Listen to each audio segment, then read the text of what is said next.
This car's fairly stiff, especially on a rough road like this. I think a lot of that probably has to do with the hard sidewall of the R1s. These are race tires. They're not going to live very long on the street, but man, if you want to go fast at a track day, it's the only thing to have.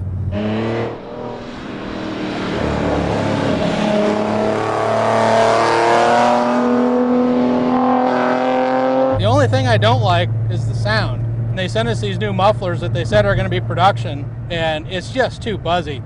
What do they say? If it's too loud, you're too old? I guess I'm getting too old because this thing sounds like an import car with a fart can on it.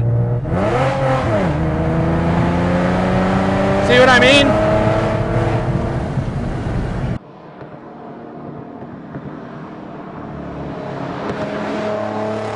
Overall, the car just sticks like a magnet. I'd like to try it with some regular street tires and see what it's like. I'm sure it's still pretty good.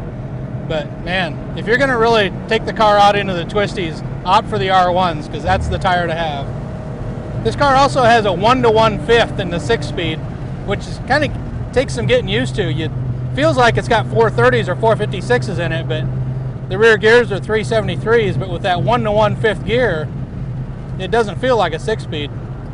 You almost need less gear in the rear, because first gear is pretty useless in this car. I guess if you lived in San Francisco and had to climb grades, it'd be okay, but in LA, not so much.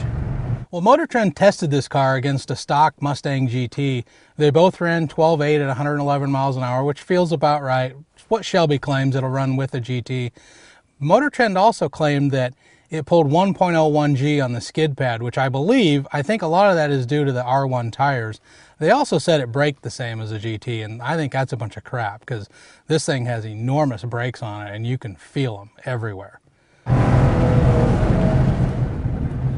Donut? Yeah, I think so.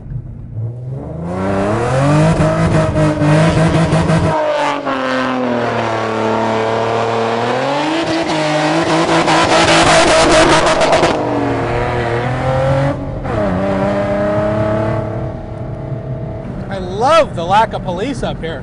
And no, I'm not telling you where this is.